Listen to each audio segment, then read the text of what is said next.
Low grade versus high grade thinking, and there's a reason. First let's set the stage here.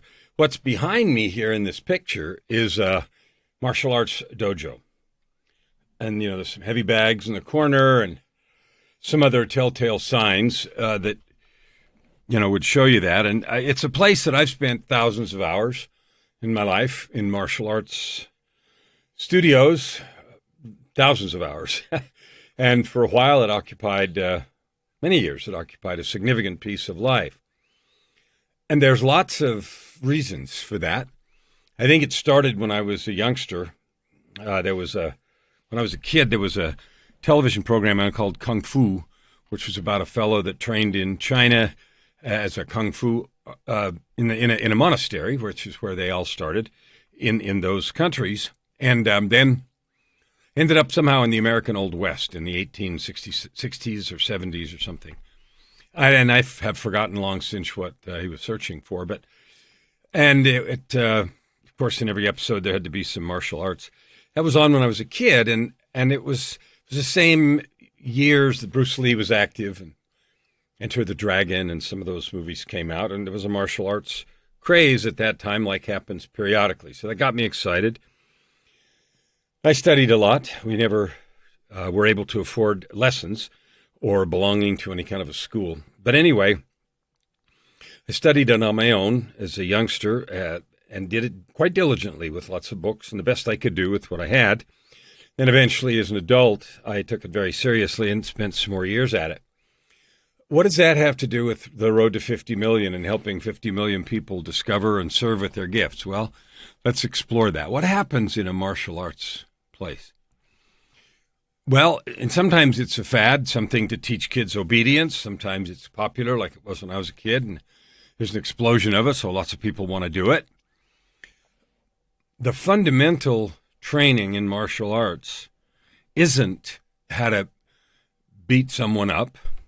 It isn't even how to defend yourself. The fundamental training in martial arts is mental discipline. That is the foundation for all of it. And it's interesting, one of the books I found as a youngster was called Kung Fu, Chinese Proverbial Wisdom and Kung Fu Meditations.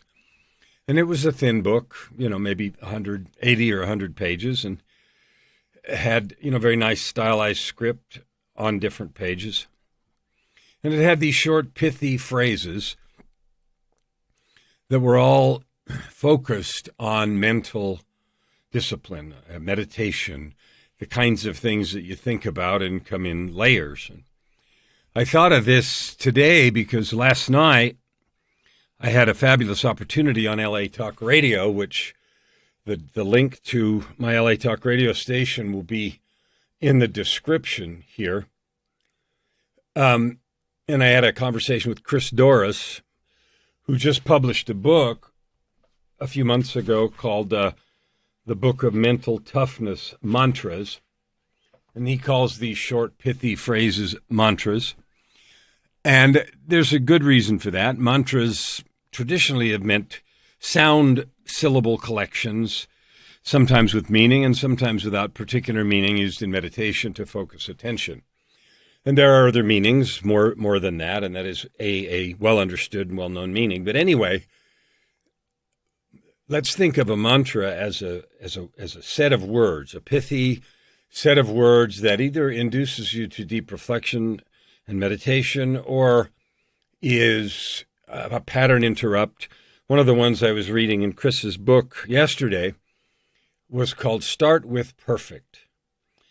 And it explores the idea that when we set goals, we set them according to our limitations, and we are curtailed in what we believe is possible. And we learn that because in the description in that chapter, he talks about a 5-year-old who without any hesitation would say, I want to be a fireman, I want to be an astronaut, and I'm going to be the president and live in a cloud and have a nice water slide to come down from when I want to visit my friends.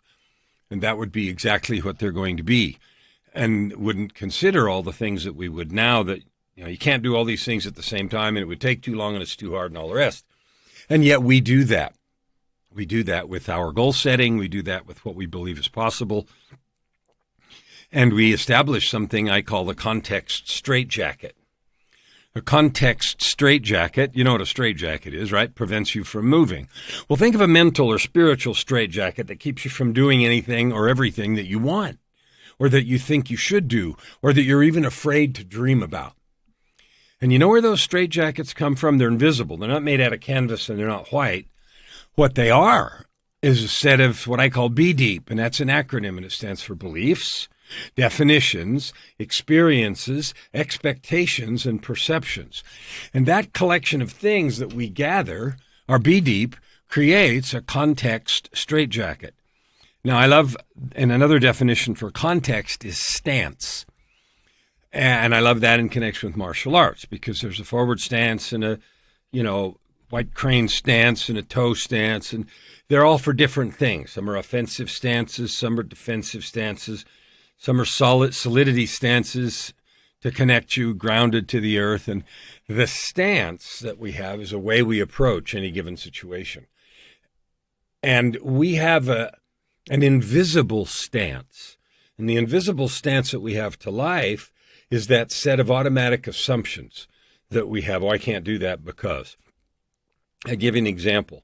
I talked to someone in business coaching business, and their business requires them to meet people, to network, and to establish and nurture relationships. And then they say, well, I can't do that. I hate doing that. That happens a lot with coaches when they're saying, gee, how do I get clients? How do I find clients? They may be great coaches in terms of helping someone discover their own barriers and so forth. But one of the barriers they're staring right in the face is, I have a story about networking. I hate networking. I'm terrible at it. I'm shy. All those things are invisible. They're part of your invisible context. And so I called this low grade versus high grade thinking, because that's a phrase that Chris uses and was on my mind, Chris from the interview last night. But here's what I know.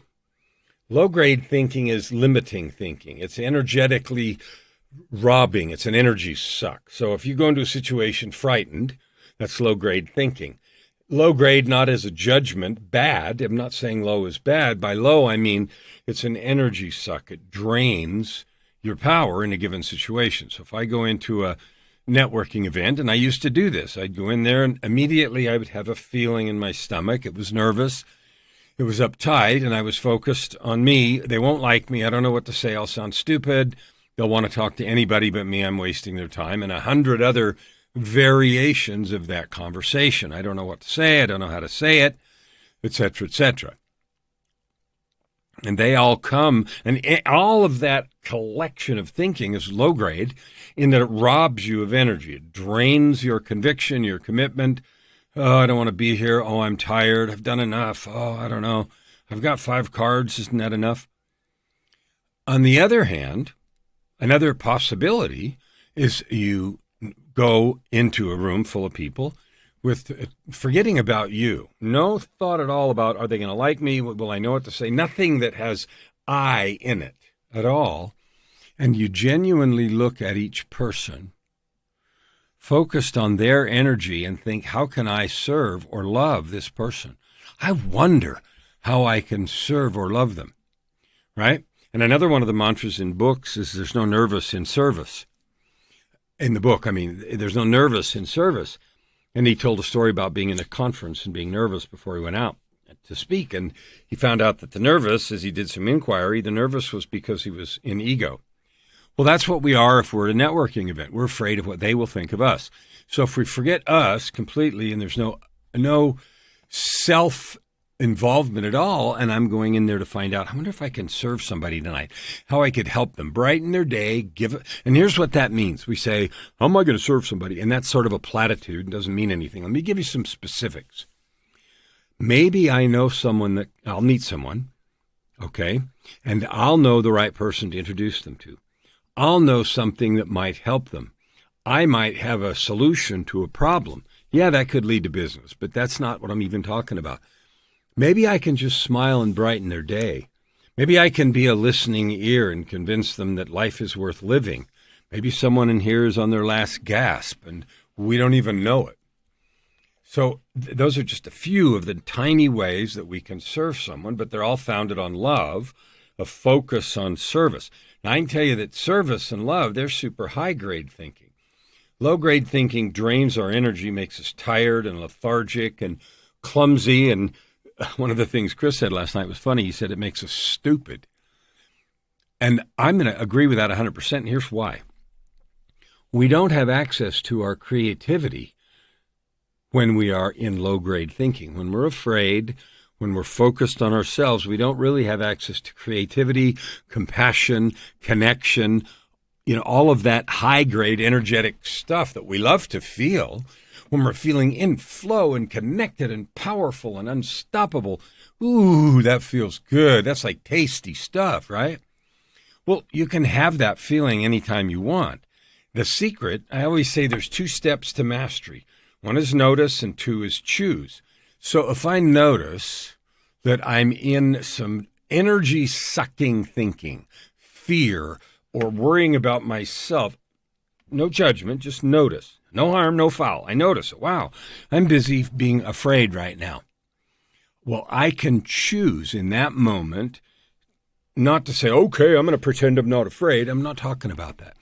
The switch would be to look at someone and say, I wonder if there's something I can do to truly help them. Now, the only way you're going to know the answer to that question is if you chat with them. Now, there's 2 possibilities. They want to talk or they don't. If someone doesn't want to talk to you, that doesn't say anything at all about you. It says, if I'm that person, I don't want to talk. I don't want. Okay, that's a statement about them. So if I talk to someone or I approach someone, and there's all kinds of, little ideas for conversation starters, notice something about them, give them a compliment, just genuinely ask how they're doing, why they're there, what they hope to get out of the event, how the thing's been so far for them. The phrases themselves are not magic, and there's at least 50 of them that you can find in books and online. You know what makes them work or not work? I hear people say, yeah, I tried all that crap. It doesn't work. It doesn't work when you don't believe it. If I look at someone with total not caring, oh, yeah, how you doing? And everyone senses the truth behind a sentence. If I go to someone and say, wow, how has this event been for you? That the truth of the energy goes through, and then they answer the question. I can't think ever in any time I can remember, I won't say ever in my life because I can't remember all 67 years, but any time recently in the last several years that I can remember when I've sincerely asked a person, especially at an event or in a place, with truth, how is this for you? Are you getting what you came to this event to get? When they haven't answered sincerely and been whether they knew it or not, touched in some way by the truth of my question. So it isn't the phrase. That's the whole thing with business and with getting clients and marketing and copywriting and everything else. People think the words are the magic. They're not. The magic is the truth. The truth of your approach and your being. So if I switch from I'm worried what they think about me to I'm going to love somebody right now just because I can, I'm playing a game. I'm going to find someone I can help tonight or this afternoon or whatever it is. Could be your weekly B&I meeting. I'm going to find somebody to help today. Why? Because I said so. It's a game. And you can define help any way you want. Brighten their day, be a listening ear, find a connection for them, whatever it is. And it may also include ultimately them needing what you have or you needing what they have. You don't know. But the point isn't any of that to start with. And when we make it that's all this low-grade thinking that sucks energy. High-grade thinking or thinking that brings in energy instead of sucking it out, is compassion, caring about someone, completely forgetting about yourself, and in your mind and your heart, truly making the conversation about them. A phrase that I have in my PTAC, my personal truth and commitment statement that I talk about a lot, it's several phrases focus on having my attention be about them. One way I say it is I behold, and I use sometimes old words in my document because I like them and they carry different meaning for me rather than I see. So I say, I behold your divine nature and gifts with awe and wonder. Well, in order for that to be true, I need to be looking at you a certain way. If I'm looking at you as a possible client that I might get some cash out of, I'm not going to be able to behold your divine nature and gifts with awe and wonder. If I'm seeing you as a true divine person that has unexplored gifts that I can't wait to know about, if that's how I approach it, then I can behold someone with compassion, with love, and I can hold them in that energy in my mind. And I can promise you that kind of approach opens doors like crazy. And I'll tell you why. It's not a mystery. That kind of energy is rare. People don't walk around caring about others. They walk around trying to get stuff from others. So when someone, you would be included, if you meet someone that you just feel good in their presence and you know they're not trying to get something from you, they just care about you and they're genuinely interested, that person is immediately pleasant and attractive to be around, no matter what else happens. Well, that, and here's the secret, that's something you control entirely. Now, you may not be very good at it yet, and you may take some practice, but that skill of caring about this person and being that way in your energy is an incredible skill to master. It opens infinite number of doors and opportunities in personal and in business things. But it can only come with high-grade thinking, with thinking that's up in the creativity, compassion, love, caring, collaboration, that area of emotional experience, as opposed to fear, worrying about me, making the interaction about what they think about me, my clothes, my thought, my speech, my words. All of those are energy draining areas in the emotional spectrum. Energy providing areas are coming with love and compassion and joy and creativity and excitement. People enjoy that. You enjoy that, being around someone like that. So that is an example, a tiny example of the difference between low grade and high grade thinking. Now, this conversation today wouldn't be complete without reminding you, me, all of us, that you can choose. You can choose your emotional state. Let's imagine right now that you got an envelope. I want you to imagine with me. You got an envelope in the mail and you opened it, and it was a certified, verified ownership title deed to a beautiful, exquisitely outfitted house that you had looked at and playfully wondered what it would be like to own. Now, I want you to just think about that. You get it in the mail, and the way that it comes into you, you know it's not fake, you know it's not a hoax, you know it's real and straight up. Maybe it's delivered by messenger service. And you get it, and you know at that moment you now own, free and clear, the title to this amazing house that you have looked at. Now, I want you to go through that experience in your mind and just imagine holding that and opening it, and the couriers are there, and there's someone comes to a notary to stamp your signature of acceptance and everything. So you know without a doubt it's real. Now, if you go through that scenario in your mind, you will experience an emotional reaction. I didn't give you a house. I helped you imagine something. And in that imagination, you create an exciting feeling. we did a similar thing on the call last night. And again, I'm going to put the link to that interview in the description. But what it demonstrates is that you have access to creating positive thinking, high-grade thinking, energy supplying thinking. Think of low grade as energy suck thinking, high grade as energy source thinking. So you and I, we get to choose every minute of every day, do we live in energy source or energy suck? Now, my commitment in Road to 50 Million is to help you, 50 million of you, discover and serve with your divine gifts. Learn how to make income and impact. Add good to the world. Have 1 million instances of that kind of good energy source feeling. I hope this has been helpful.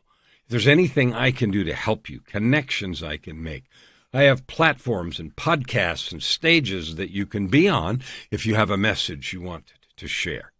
So this is your invitation. What you do now is up to you. I'll see you tomorrow on the road to 50 million.